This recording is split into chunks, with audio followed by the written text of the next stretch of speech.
Herzlich willkommen, liebe Zuschauer, zur letzten Ausgabe von Eisenbahnromantik im Jahr 2001. In dieser Sendung berichten wir über Sammler, Bastler, Miniaturen oder die heile Welt der Modelleisenbahn.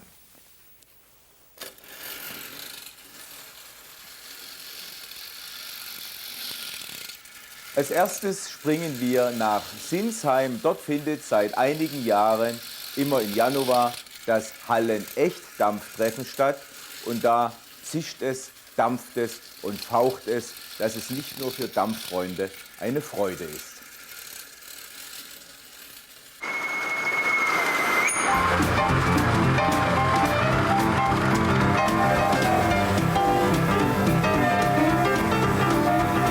Fantasie allein reicht nicht aus. Man muss es gesehen und gerochen haben. 315 Dampfenthusiasten präsentieren Mitte Januar rund 1000 Modelle vor über 21.000 Besuchern beim 5. Echtdampfhallentreffen in Sinsheim. Publikumsmagnet die 5 Zoll Gleisanlage in Halle 1 mit 4,3 Kilometern Länge und mit direkter Zufahrt in Halle 3 ins Basislager der Loks. Hier wird geheizt, gewienert, repariert und vor allem gedampft. Erst wenn alles richtig funktioniert, geht's hinaus auf Strecke. Für manchen die Gelegenheit, sein Dampfross so richtig zuzureiten. 145 Lokstellplätze stehen für die Dampfmodellbauer bereit.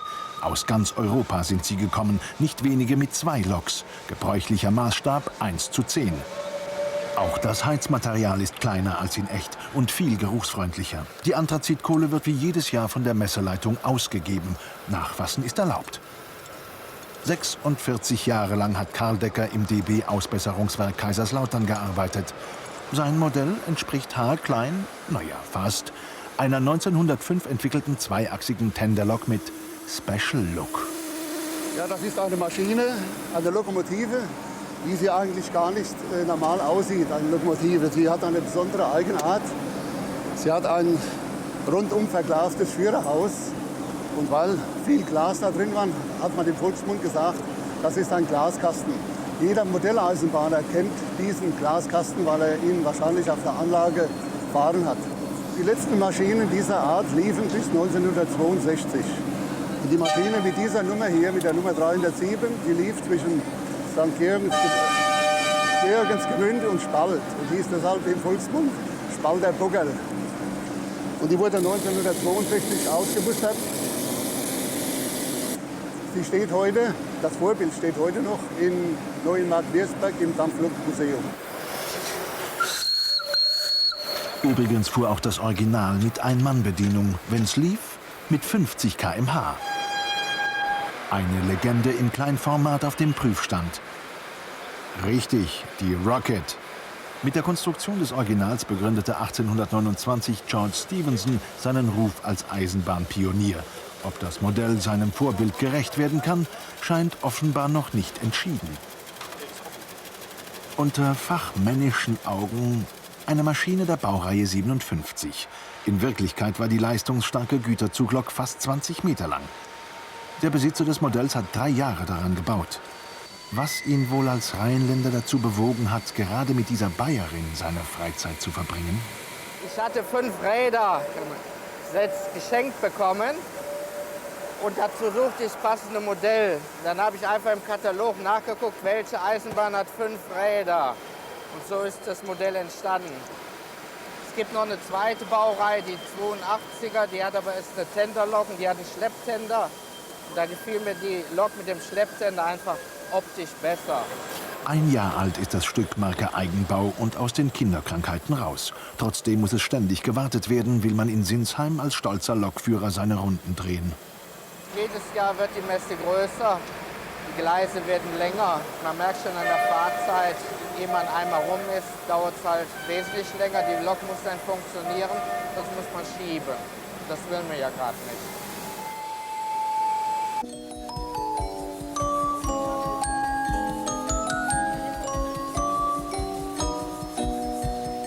Zauberhafte Erinnerungen an eine frühere Welt. Stationäre Dampfmaschinen im Modell.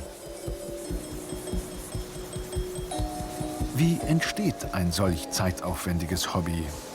Ja, wie bei jedem kleinen Jungen, der eine Dampfmaschine gerne hätte.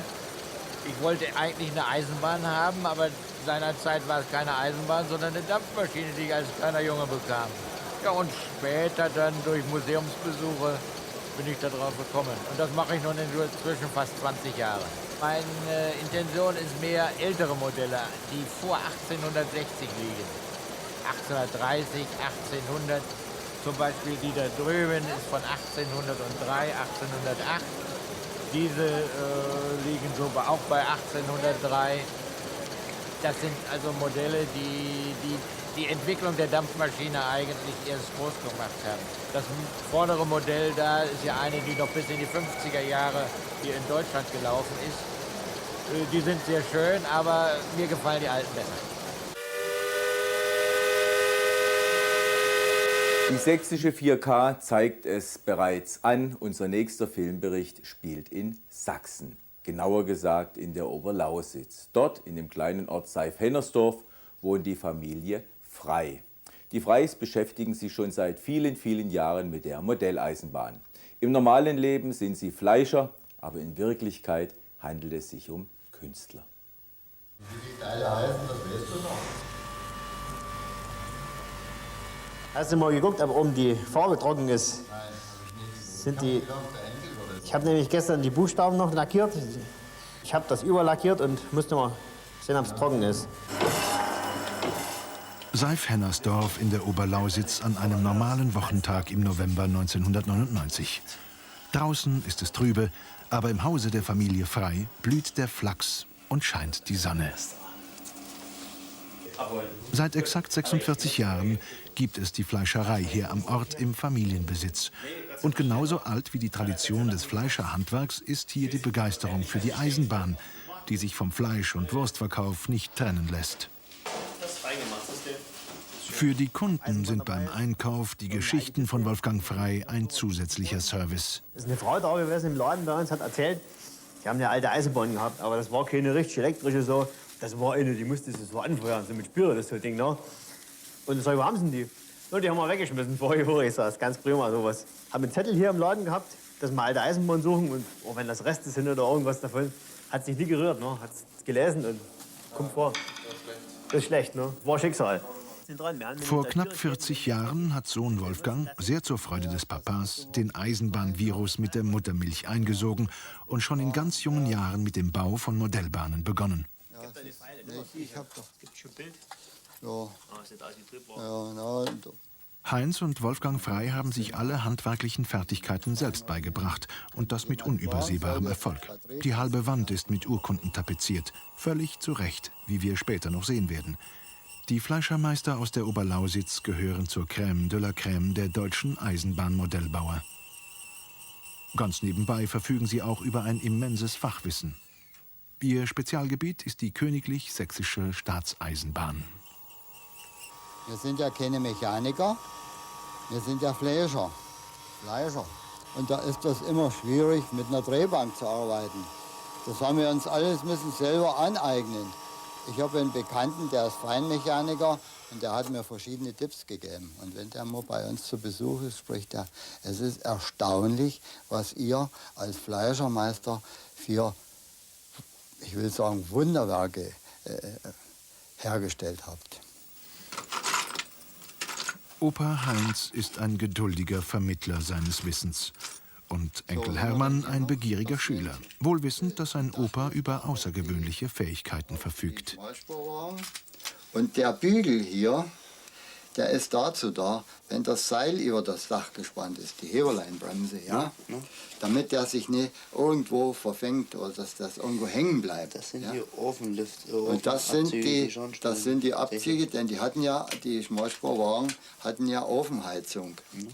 So. Und das ist an und für sich das Urmodell. Daraus macht dein Vater, mein Sohn, dann die Abgüsse. Ich habe vor 20 Jahren angefangen mit Gießtechnik durch einen Profi-Modellbauer, der das auch schon verwendet hat. Der hat mir die Grundlagen dafür vermittelt. Damals zu DDR-Zeiten noch. Und heute mit allen möglichen Mitteln, die man dafür hat, verschiedenen Kautschuk, verschiedene Kunstharze, macht sich das wesentlich einfacher als damals. Damals war zum Beispiel ein Problem, solchen Kautschuk zu kriegen als Rohmasse. Den gab es schon. Aber die Mindestabnahmemenge war 50 Kilo. Und das ist natürlich für einen Bastler ein bisschen viel gewesen. Denn 50 Kilo ist ein ganzes Fass voll. Wir brauchen höchstens mal ein Kilo oder mal 500 Gramm davon. So, das sind die Leiterwagenräder.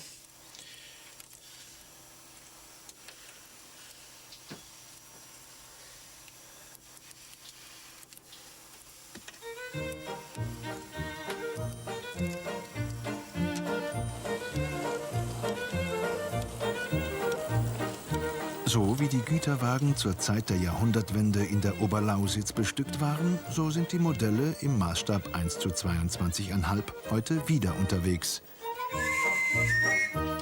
Auf dem Dachboden der Familie Frey. Alles ist selbst gebaut, in jahrzehntelanger Arbeit.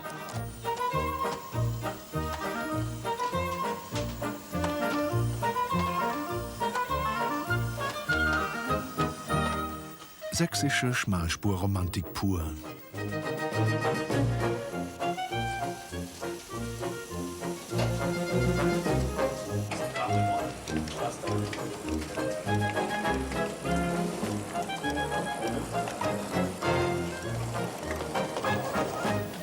Die Nachbildung der ehemaligen Zittau-Eubin-Jonsdorfer Eisenbahn ist originalgetreu. Noch heute verkehren auf diesem Streckennetz Dampfloks. Allerdings ist die Atmosphäre der Länderbahnzeit nur auf der Anlage lebendig geblieben. Man hat eigentlich sich dann darauf eingestellt, auf das Hobby. Wenn wir sonntags mal einen Ausflug gemacht haben, wo sind wir gelandet? Auf dem Bahnhof oder irgendwie auf dem eisenbahnerischen Milieu. Und zwar habe ich mir dann abgewöhnt, meine Männer sonntagsmäßig einzukleiden mit weißem Hemd und cooler Hose. Das hatte keinen Zweck. Absolut nicht. Da hätten die sich nicht wohlgefühlt. Denn die mussten dann natürlich auf dem Bahnhof alles erkunden, was halbwegs möglich war. Eisenbahnerisches Milieu herrscht mittlerweile im ganzen Hause Frey. Die Begeisterung für die Modellbahn hält die Generationen zusammen. Der Hermann bringt den Zug noch mal zurück. Pass mal auf, da sitzt da vorne einer.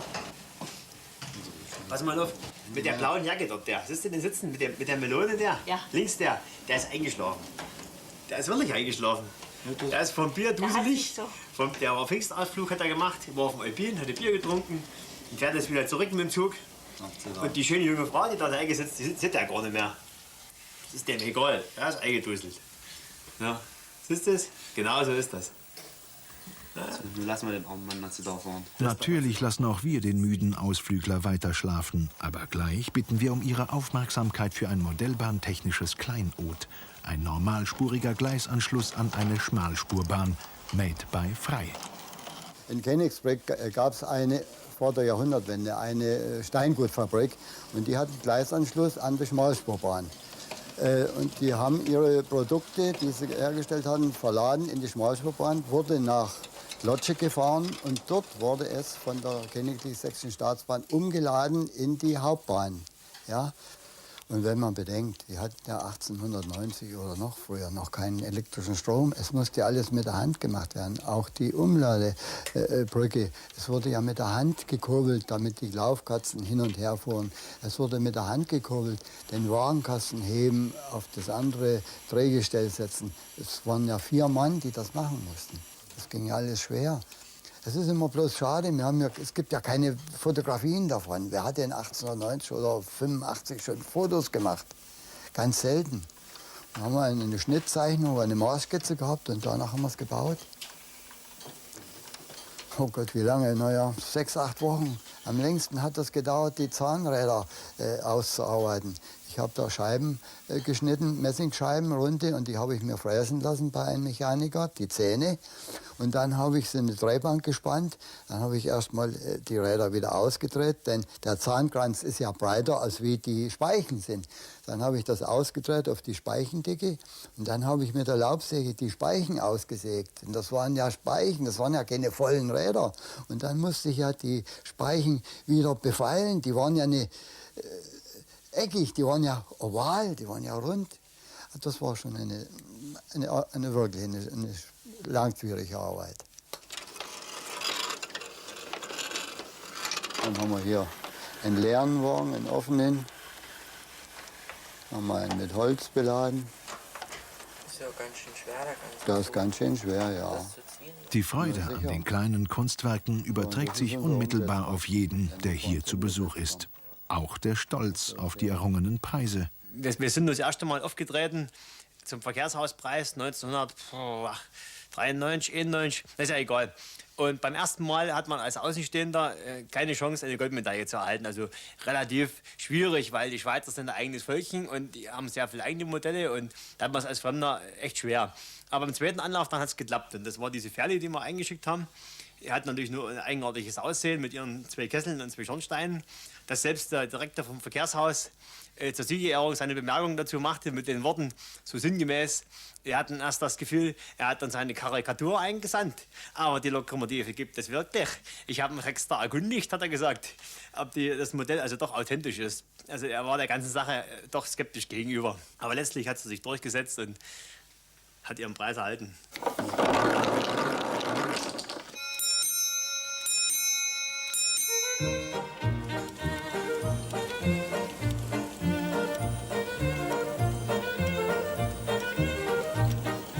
Opa Frei war seiner Zeit weit voraus. Jahrelang hat er sein Hobby im Verborgenen betrieben, denn Erwachsene, die mit Eisenbahnen spielen, wurden seinerzeit belächelt.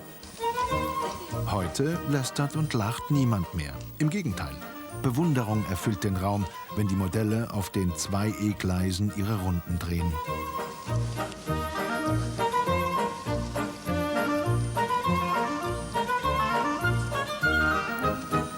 Was die Generationen Frei geschaffen haben, ist absolut sensationell. Eine Welt im Kleinen, wie sie fantastischer kaum mehr möglich ist.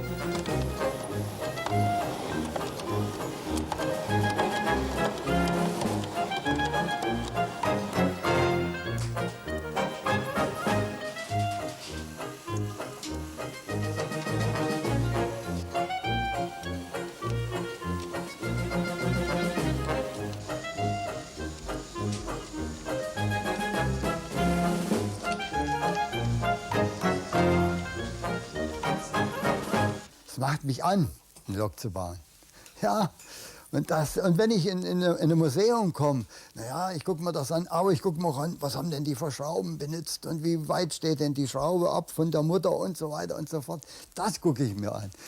Es ist vielleicht blöd, der andere sagt vielleicht, na, der muss ja spinnen, aber ich brauche das für den Modellbau. Ja, und das soll ja so echt wie möglich werden. Und ich habe so das Gefühl, unsere Loks, die sind schon ganz gut.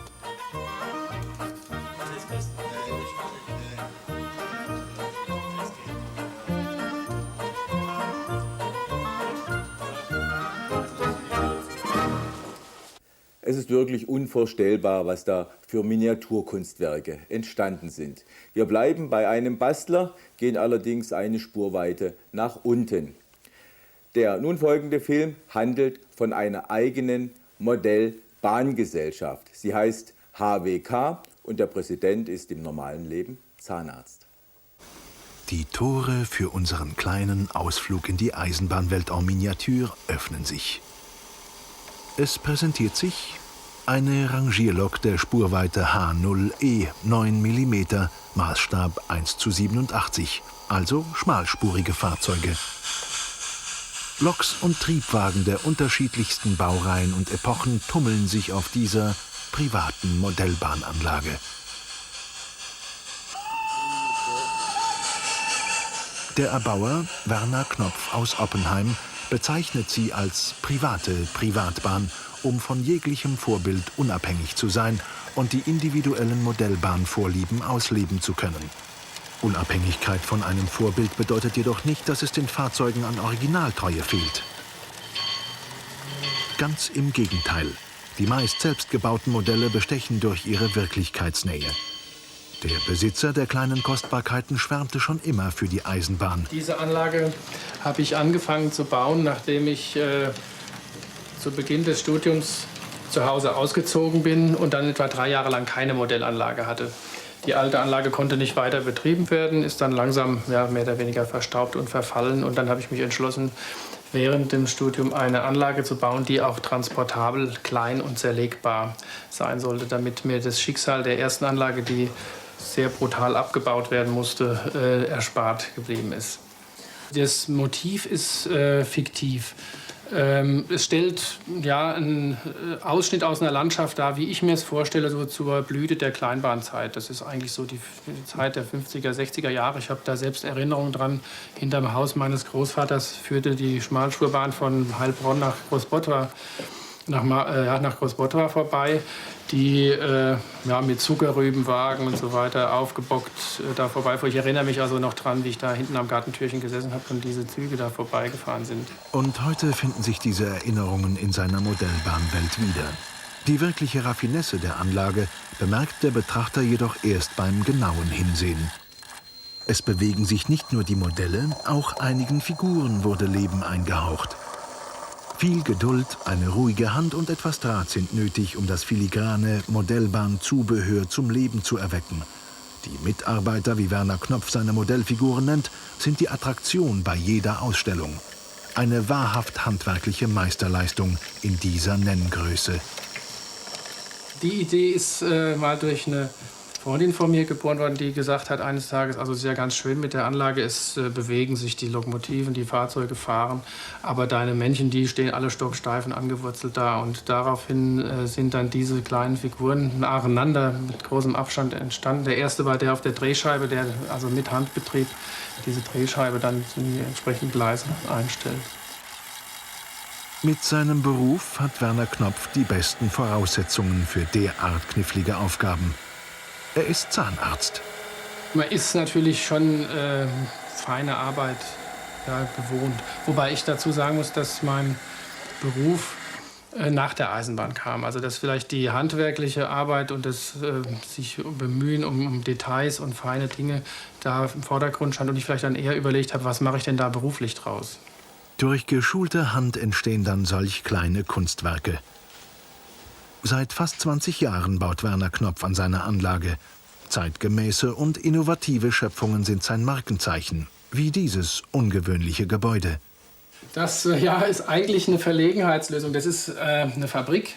Ich wollte schon immer gerne auf der Anlage so eine richtig schöne Gründerzeitfabrik in Backsteinarchitektur haben und habe das auch angefangen zu bauen und hatte dann dadurch, dass ich zwischenzeitlich ein Haus gekauft habe, Praxis gegründet habe, eine längere Pause modellbahnerischen Schaffens.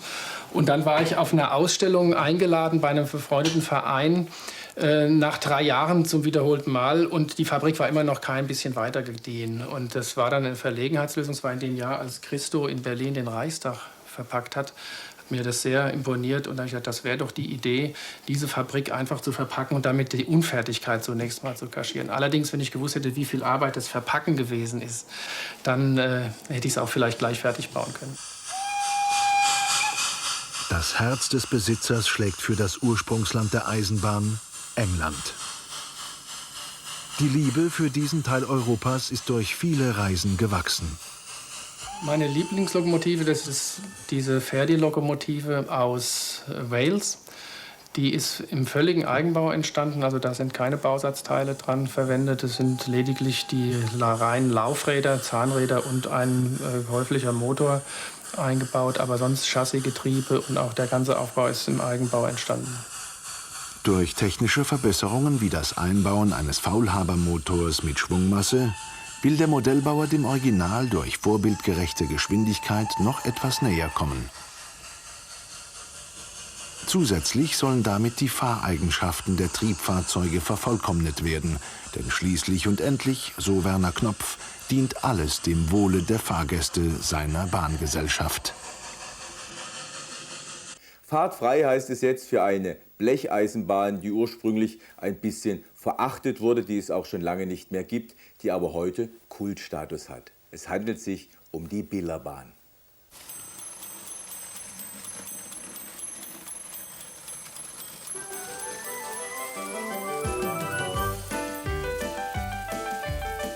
Blechspielzeug aus längst vergangenen Tagen. Die Billerbahn. Heute ein begehrtes Sammlerobjekt. Denn seit den 70er Jahren gibt es die Firma nicht mehr. Unter dem Namen Hans Biller Patentspielwarenfabrik war das traditionsreiche Spielzeugunternehmen im Nachkriegsdeutschland bekannt. Damals neu im Sortiment war die Modelleisenbahn. Typisch für die Zeit des Mangels war die Einfachheit der Konstruktion. Mit geringen Mitteln funktioniert die Billerbahn noch heute. Einfach genial, wie uns der eifrige Sammler und Besitzer der Anlage erklärt. Ich möchte Ihnen an einer der ersten Billerbahn-Loks aus der US-Zonenzeit die Funktion dieser Bahn erläutern. Ein Knopf in der Mitte diente zum Schieben oder indem man drückte, dazu die Maschine in Gang zu setzen. Es war ein Uhrwerk in der Lokomotive. Oder man konnte durch Drehen des Knopfes die Lokomotive vorwärts oder indem man ihn in die Mitte drehte, eben im Leerlauf oder am Ende rückwärts laufen lassen.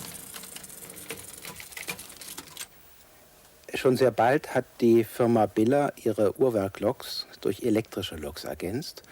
Und zwar eine Dampflok, die der Diesellok ähnlich sah und die einen Tender hatte mit Batterien. Der Tender war sehr knapp bemessen, deshalb bekommt der Sammler heute einen solchen Wagen buchstäblich nur mit diesen Rissen. Bunt und detailgetreu kam so wieder etwas Licht in die düsteren Kinderzimmer der Nachkriegszeit. Die Billerbahn war für Kinder ab 3 Jahren gedacht. Heute fasziniert sie eher die Erwachsenen durch ihre Funktionalität. Ja, also die Billerbahn hatte eine sehr witzige Aufziehvorrichtung, die auch als Tunnel diente. Man konnte die Lokomotive da reinfahren und der Schlüssel passte dann genau in die Öffnung. Man zog die Lokomotive auf, zog den Schlüssel wieder raus und dann konnte man an einem Knopf oben die Fahrtrichtung einstellen und die Lokomotive rausfahren lassen. Bananenwagen. Zu einer Zeit, als Bananen für die meisten Deutschen unerreichbar waren. Einige Teile dieser Billerbahn stammen noch aus dem Jahr 1948.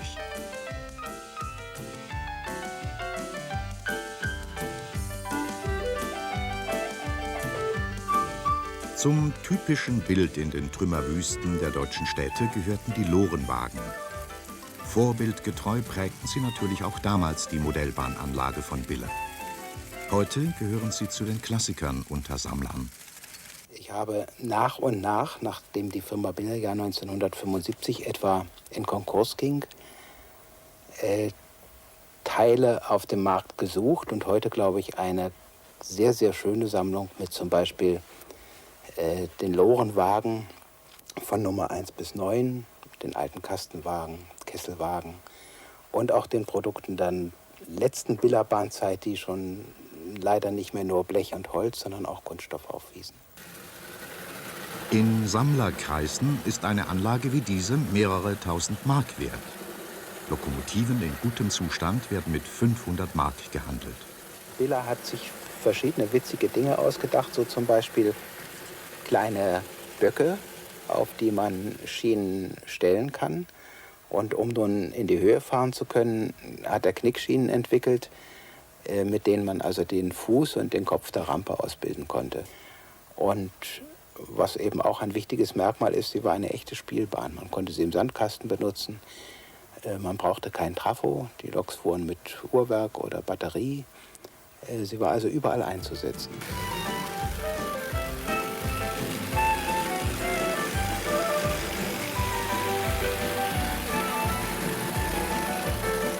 Das hier ist die TM 800 von Märklin, meine erste elektrische Modellbahnlokomotive. 29,50 Mark hat sie gekostet, 1954, und sie ist mir verständlicherweise ans Herz gewachsen. Wir berichten jetzt von einem Sammler, der besitzt natürlich auch die TM 800 und nicht nur diese, sondern viele, viele Lokomotiven mehr. Ja, ich möchte fast sagen, sein Haus ist vollgestopft mit Modelleisenbahnen vom Keller bis hinauf zum Dachboden. Im schwäbischen Bad Waldsee, versteckt in einem Keller, liegt ein Schatz verborgen. Hier schlummern die erfüllten Modellbahnträume des Eisenbahnsammlers und Kenners Karl Christ. Das ist meine kleine Hobbyanlage mit der Spur 00 der Firma Märklin. Es sind hier die ersten 00-Schienen, die die Firma Märklin 1935 herausgebracht hat. Es wurde ein großer Verkaufserfolg. Und Sie sehen, die Firma Märklin lebt heute in der Hauptsache noch von der Spur 00, das heißt jetzt Nachfolger Spur H0. Sie sehen hier diesen alten Schleifer, der hat das große Loch. Und bei den neuen Schienen, ja, da kommen diese Pünktchen vom Mittelleiter, die stechen da ein. Und das ist der Minuspunkt. Und da muss man, wenn man nach so eine alte Maschine hat, muss man auch, und sie will die auf den neuen Schienen laufen lassen. Da geht das nicht, also sie brauchen wieder einen anderen Schleifer. Um das Märklinsche Schleiferproblem zu umgehen, hat Karl Christ mehrere Modellbahnanlagen. In 50 Jahren hat der Modellbahn Narr eine ganze Armada gesammelt. Rund 1500 Lokomotiven und mehr als 2000 Wagen. Wir sind nun im Dachgeschoss. Auch hier Eisenbahnen, soweit das Auge reicht.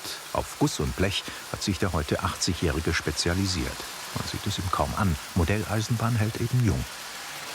Auch die großen Spuren haben es dem Schwaben angetan. Hier eine tschechische Dampflok. Übrigens, das Modellbahnerparadies des Karl Christ öffnet seine Pforten für jedermann Sonntagvormittags.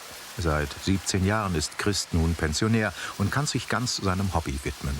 Doch seine erste Berührung mit der Eisenbahn ist schon lange her.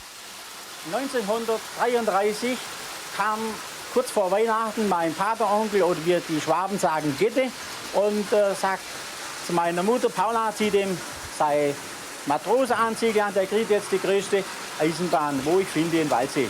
Ja, wir gingen in die Stadt rein, rausgekommen ist er mit einem kleinen Karton, und da dachte ich mir, das kann doch nicht gut sein, da ist doch keine große Eisenbahn drin. Da sagte er aber, du darfst das Päckchen nicht aufmachen, sondern erst am Heiligen Abend. Das sagt er auch zu meiner Mutter.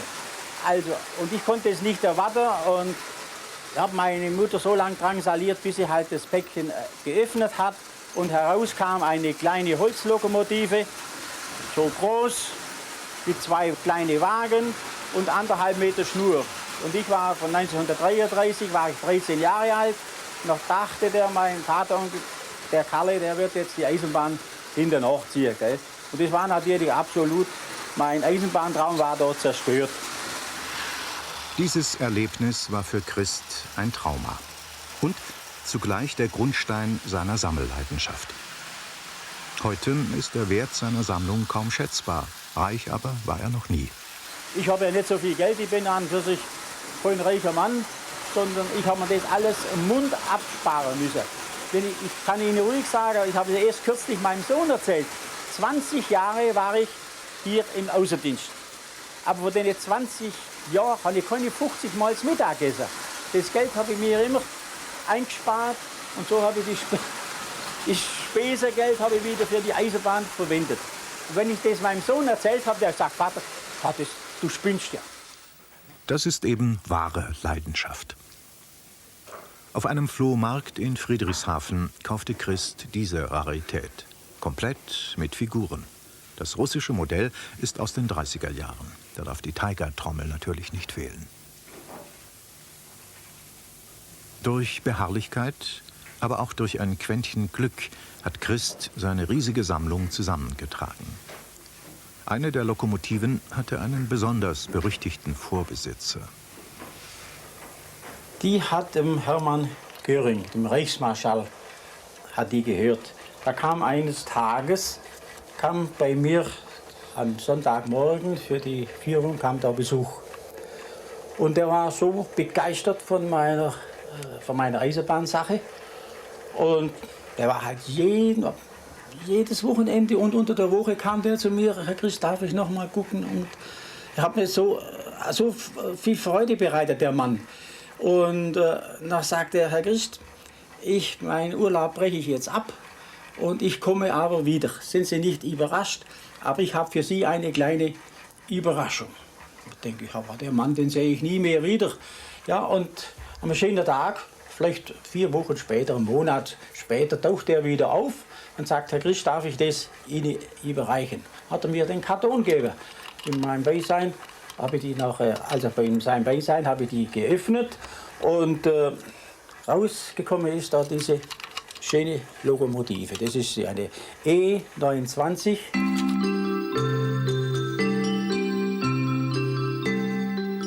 ausgefallen seltenes Exemplar. In Spur 0 eine E-Lok der Firma Bub aus dem Jahre 1936.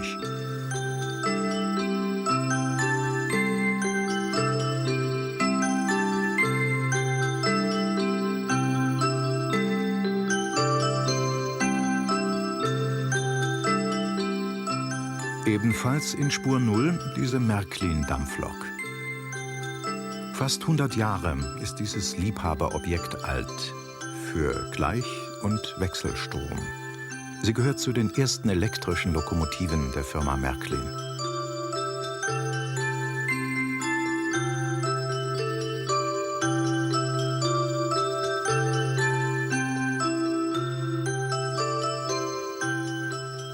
Eine weitere Kostbarkeit in der Spurweite 10 mm.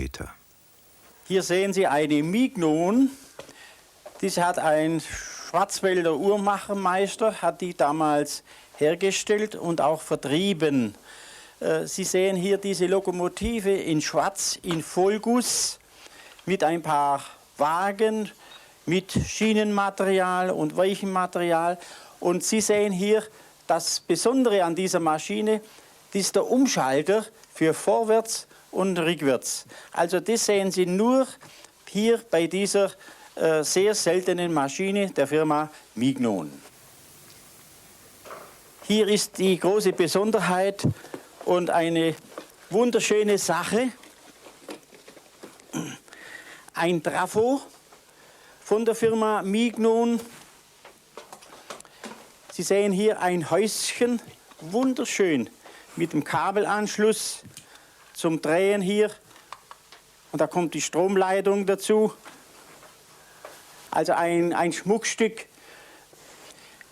Diese schöne, wunderschöne Lokomotive ist die Gotthardlok. Es ist die erste Ausführung der Firma Märklin. Sie sehen hier diese 3 großen Lampen. Was Sie hier sehen an der Seite, an der Seitenwand der Maschine, das sind Röhren, die wurden gefüllt mit Wasser zur Kühlung der Aggregate. Und diese erste Ausführung ist mit einer der gesuchtesten hier überhaupt auf dem Eisenbahnsektor. Doch nicht nur Lokomotiven haben es dem Eisenbahnnarren angetan, auch Zubehör, wie diese Bahnsteigsperre aus dem Jahre 1919. Hier sehen Sie eine Bahnsteigsperre in Spur 0. Wunderschön, 2 Häuschen links und rechts, dann die vielen Anzeigetafeln, das Dach oben, Wellblech. Und Sie sehen hier die Beschriftung, Abfahrt, Eingang und so weiter. Sie können es hier dann wieder verstellen. Und es ist heute, zählt mit zu den schönsten Sachen von den ganzen Zubehör der Eisenbahnfirmen.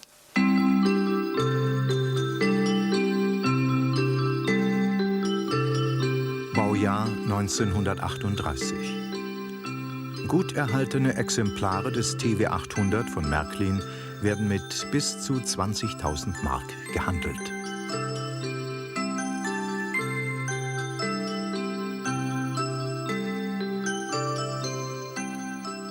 Natürlich sind in Christs Sammlung auch Modelle von Fleischmann.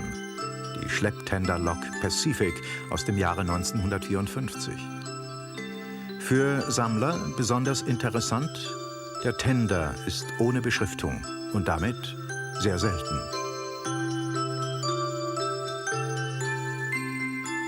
Herr Christ, Sie sammeln nicht nur verschiedene Lokmodelle, sondern Sie haben auch eine ganz spezielle Lieblingslok. Um welchen Typ handelt es sich denn da? Das kann ich Ihnen hier genau zeigen. Hier sehen Sie meine Lieblingslok. Es ist eine RM 800 Vollgussmaschine mit einem Vollgusstender. Diese Maschine hat mein Herz erobert und ich werde davon keine leichten Herzens hergeben. Diese Maschine ist heute sehr selten, weil ich bereits 126 Stück in meinem Besitz habe. Und die ganze Aufmachung, dieses Kompakte an dieser Maschine, das sind angenommen von den Dome oben, von dem Kamin und vom Lichtstrahl, Der Lichtstrahl ist gerade bei dieser Maschine sehr, sehr stark. Sie sehen auch, die Birnen sind etwas größer, die schauen etwas weiter raus, als wie die normalen Maschinen in dieser Größenordnung. Auf geht's. Hier ist eine seiner 126 RM 800 in Bewegung. Fast ein halbes Jahrhundert hat das gute Stück auf dem Buckel.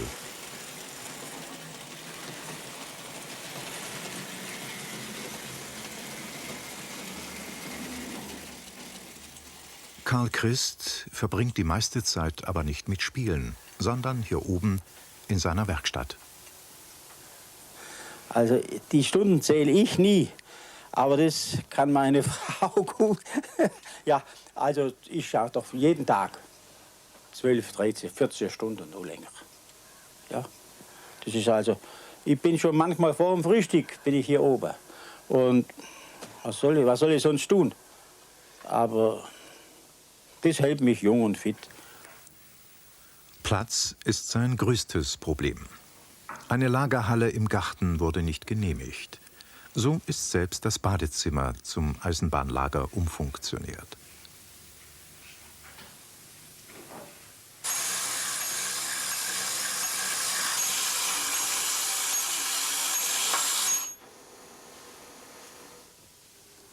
So, jetzt geben wir etwas Gas. Jahr für Jahr ist Karl Christ 50.000 Kilometer in Sachen Eisenbahn unterwegs gewesen. Heute sind es etwas weniger.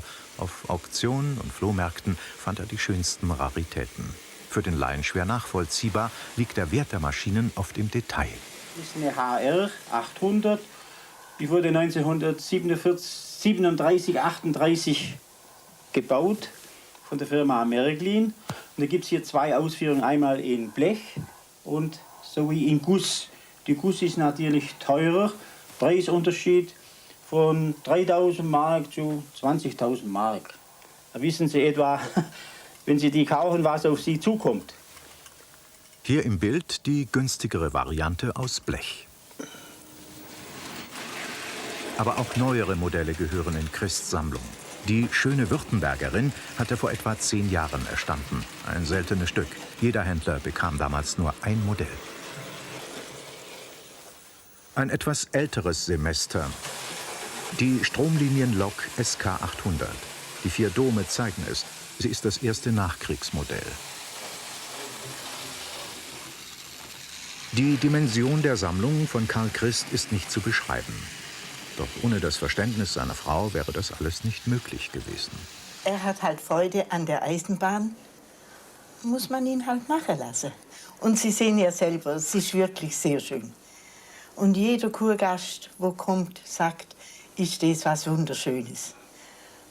Aber ich sag mir, wenn ein Mann kein Hobby hat, dann ist er auch sozusagen ganz verlassen. Also ein bisschen ein Hobby muss ein Mann schon haben. Bloß darf es nicht übertreiben. Das war's von dieser Stelle aus. Machen Sie es gut. Bis denn und tschüss.